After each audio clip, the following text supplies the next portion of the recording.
8वीं क्लास का 5वां सबक, मुझे मेरे दोस्तों से बचाओ। मज़ाहिया सबक है ये हमारा। लिखा है सज्जाद हैदर यलदरम साहब ने। सज्जाद हैदर यलदरम 1880 ईस्वी में पैदा हुए और 1943 ईस्वी में उनका इंतकाल हुआ है। बुलंद पाया अदीब और माहिर तालीम थे। ज़िला बिजनौर हिंदुस्तान में पैदा हुए। अलीगढ़ यूनिवर्सिटी से तालीम हासिल की। अल्लामा इकबाल के करीबी दोस्तों में से थे। मखज़न में मज़ामीन लिखते रहे जिसमें मिज़ा भी शामिल है। ख़यालिस्तान सज्जाद हैदर के मज़ामीन का मजमुआ है। ये इसका तारुफ।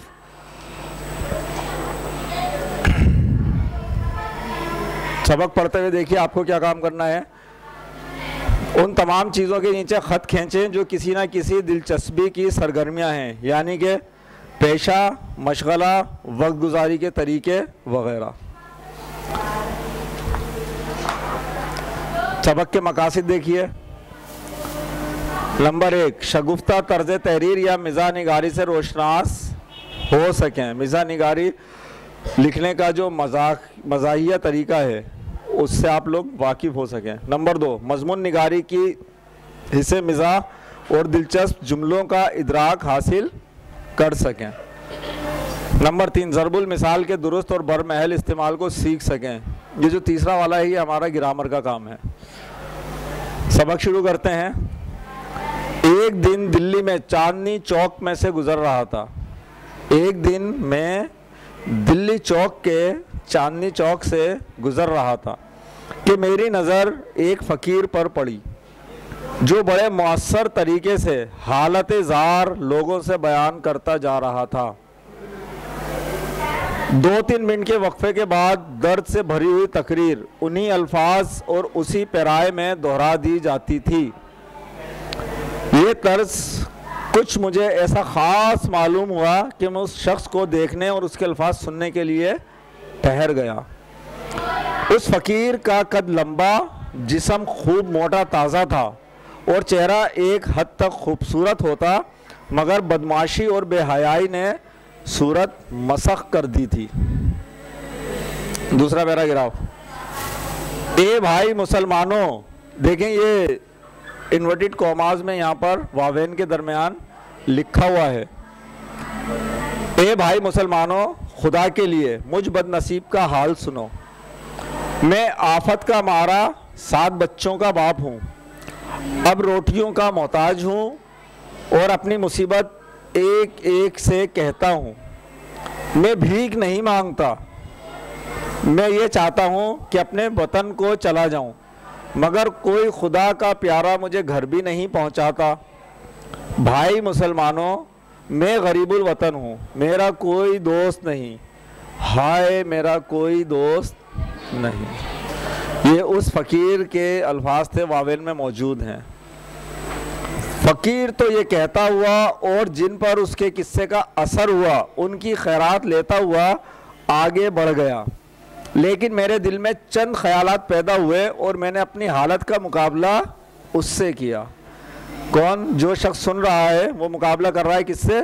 फ़कीर से और अपनी हालत का। अब देखिएगा ये कंपैरिजन, दोनों का तकाबुल किया गया है। लेकिन मेरे दिल में चंद ख़यालात पैदा, सॉरी ये यहाँ तक पढ़ लिया, और मुझे ख़ुद ताज्जुब हुआ कि अक्सर उमूर में मैंने उसको अपने से अच्छा पाया। ये सही है कि मैं काम करता हूँ और वो मुफ्त खोरी से दिन गुजारता है। नेज़ ये कि मैंने तालीम पाई है वो जाहिल है। मैं अच्छे लिबास में रहता हूँ, वो फटे पुराने कपड़े पहनता है। बस यहाँ तक मैं उससे बेहतर हूँ। आगे बढ़कर उसकी हालत मुझसे बदर जहाँ बेहतर है। बदर जहाँ उसके मुकाबले में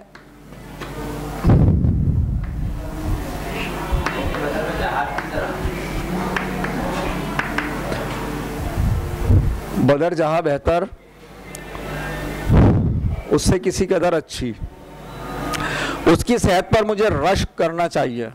मैं रात दिन फिक्र में गुजारता हूँ और वो ऐसा इत्मीनान से बसर करता है के बावजूद बसूरने और रोने की सूरत बनाने के उसके चेहरे से बशाशत नुमाया थी।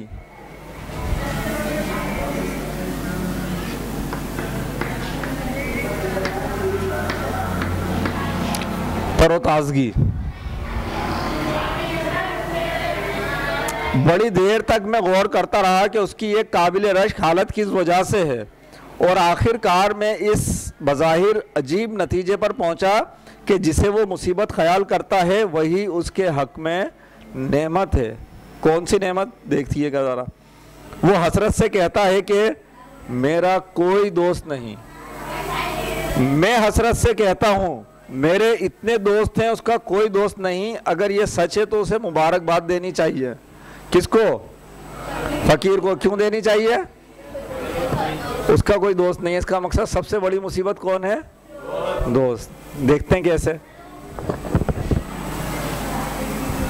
मैं अपने दिल में ये बातें करता हुआ मकान पर आया। कैसा खुशकिस्मत आदमी है, कहता है मेरा कोई दोस्त नहीं। एक खुश नसीब शख्स, यहीं तो मुझसे बढ़ गया।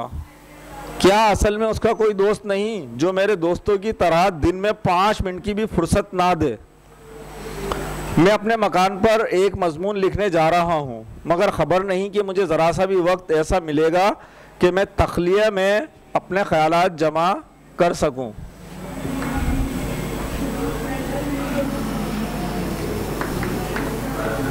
तन्हाई या अकेलेपन,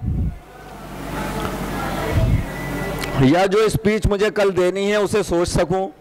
क्या ये फ़कीर दिन दहाड़े अपना रुपया ले जा सकता है और उसका कोई दोस्त रास्ते में ना मिलेगा और ये ना कहेगा भाईजान देखो पुरानी दोस्ती का वास्ता देता हूँ, मुझे इस वक्त ज़रूरत है, थोड़ा सा रुपया कर्ज दे दो।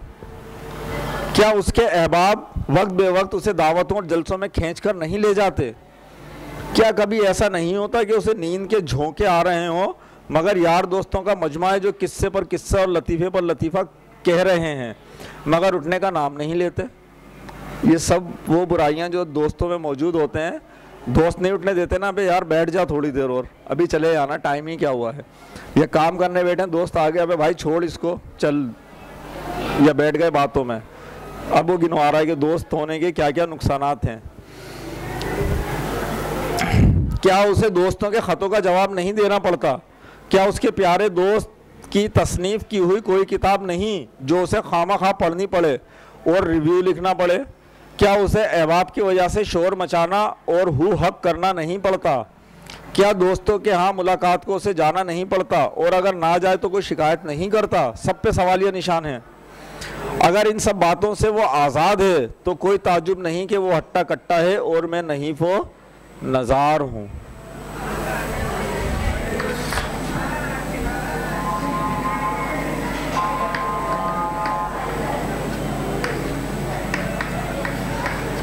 इंतहाई कमज़ोर लागर,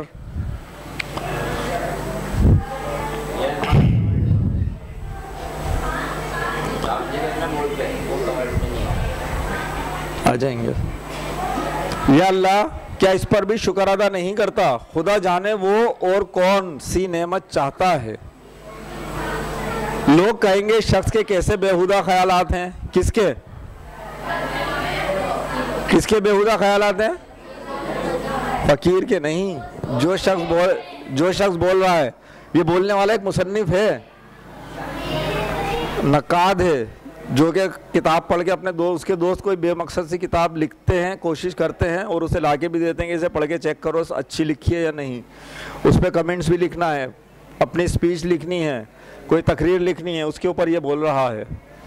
अब वो कह रहा है कि लोग कहेंगे इस शख्स के कैसे बेहुदा ख्यालात हैं, बगैर दोस्तों के ज़िंदगी दोभर होती है, दोभर मुश्किल।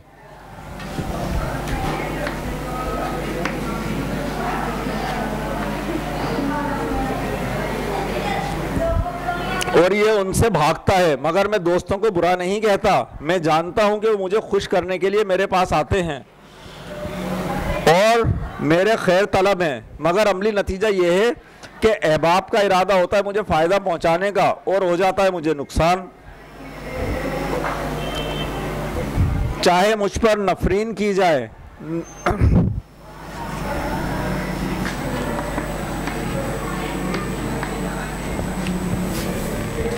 बुरा भला कहना, चाहे मुझ पर नफरीन की जाए, मगर मैं ये कहे बगैर नहीं रह सकता कि आज तक मेरे सामने कोई ये साबित ना कर सका कि अहबाब का जमे गफीर रखने और शनासाई के दायरे को वसी करने से क्या फ़ायदा है। मैं तो यहाँ तक कहता हूँ कि अगर दुनिया में कुछ काम करना है और बातों ही में उम्र नहीं गुजारनी है तो बाज़ नहायत अजीज़ दोस्तों को छोड़ना पड़ेगा, चाहे इससे मेरे दिल पर कैसा ही सदमा हो। मसलन मेरे दोस्त अहमद मिर्ज़ा हैं जिन्हें मैं भड़भड़िया दोस्त कहता हूँ।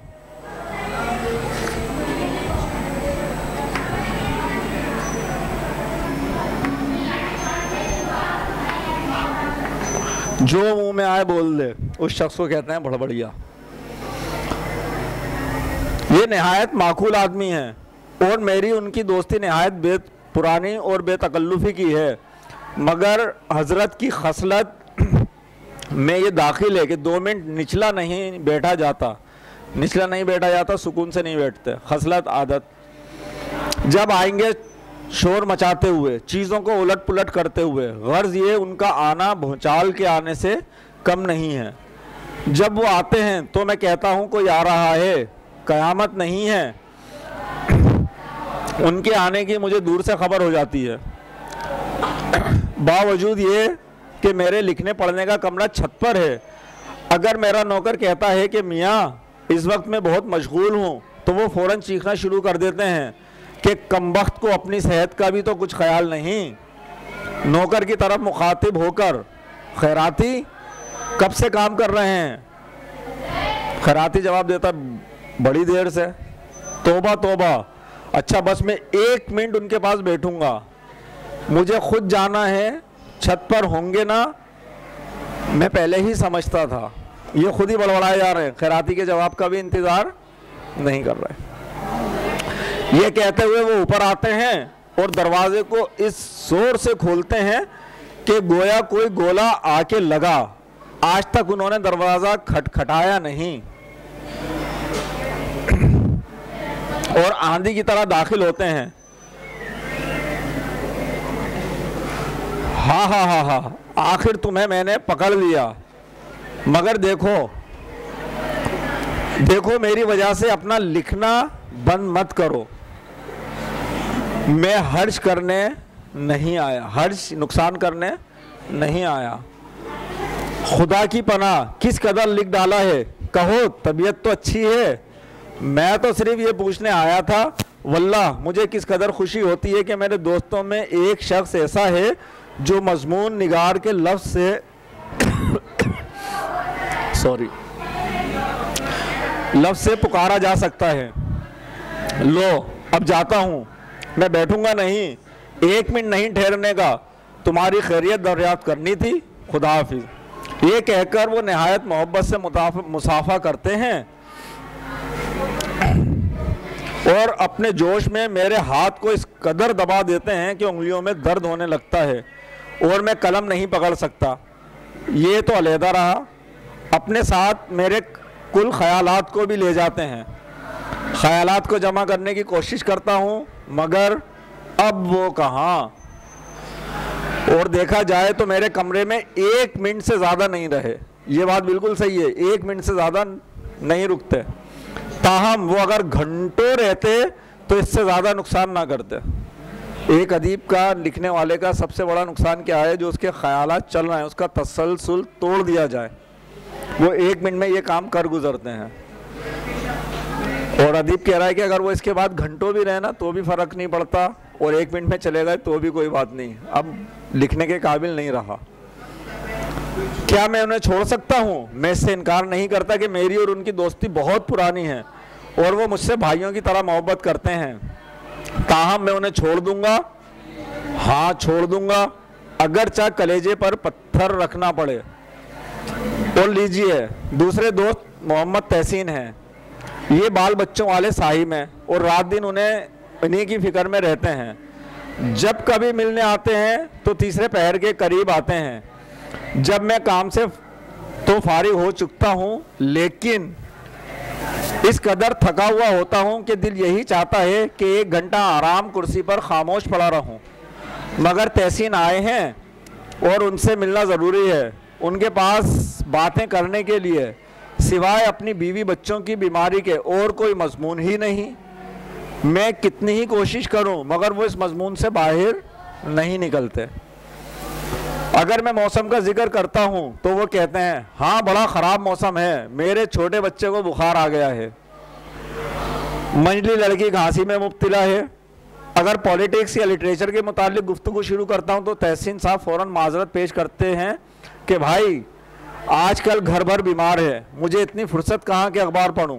अगर किसी आम जलसे में आते हैं तो अपने लड़कों को ज़रूर साथ लिए हुए होते हैं और हर एक से बार बार पूछते रहते हैं कि तबीयत तो नहीं घबराती, प्यास तो नहीं मालूम होती। कभी कभी नब्ज़ भी देख लेते हैं और वहाँ किसी से मिलते हैं तो घर की बीमारी ही का जिक्र करते हैं। ये है इनके वो दोस्त जिनकी वजह से ये परेशान है और ये है इनकी वो परेशानियाँ जिसकी वजह से ये उस फ़कीर को अपने आप से बदर जहाँ बेहतर महसूस कर रहे हैं। सबक मुझे मेरे दोस्तों से बचाओ पढ़ा। इसको अगर हम पूरे एक खुलासे की सूरत में देखें, सज्जाद हैदर यलदरम साहब ने लिखा है जो 1880 ईस्वी में पैदा हुए और 1943 में उनका इंतकाल हुआ है। सबक क्या है कि दरअसल एक मुसन्निफ है जो फ़कीर की सदा से मुतासिर हुआ है। फ़कीर की सदा क्या है, मुझे मेरे दोस्तों से बचाओ, या असल में क्या था, हाय मेरा कोई दोस्त नहीं। फ़कीर की सदा तो क्या थी, हाय मेरा कोई दोस्त नहीं। उसके जवाब में जो मुसन्निफ है वो ठहरा है और उसने उस फ़कीर का और अपना मवाजना तकाबुल किया है कि ये फ़कीर अच्छा है या मैं अच्छा हूँ। कुछ चीज़ों में तो मुसन्निफ अच्छा था लेकिन उसके अलावा हर चीज़ में फ़कीर को उसने अपने आप से बेहतर पाया। ख़ास तौर से किस मामले में, फ़कीर को तंग करने और उसका टाइम ज़ाया कराने वाला कोई दोस्त नहीं था। मुसन्निफ जब लिखने बैठता था तो इसके दोस्त आ जाते थे, या लिख रहे हैं तो दोस्त आया सिर्फ 1 मिनट के लिए, जिसमें मिर्ज़ा का हमने अभी तारुफ लिया है। 1 मिनट के लिए आए और सब कुछ ख्यालात तूफ़ान की तरह तबाह कर करा के चलते बने, रुके 1 मिनट से ज़्यादा नहीं। नतीजा क्या है, मुसन्निफ किस नतीजे पर पहुंचा है, इस नतीजे पर पहुंचा है कि अगर वो दुनिया में कुछ ज़्यादा काम करना चाहता है तो उसे क्या करना पड़ेगा, अपने दोस्तों की तादाद कम करनी पड़ेगी, या कुछ दोस्तों को तो दिल पर पत्थर रखकर बिल्कुल से ही छोड़ना पड़ेगा। कोई ऐसी बात जो इसमें समझ में नहीं आई हो या कोई लफ्ज़ तो पूछ लीजिए। रोक दो।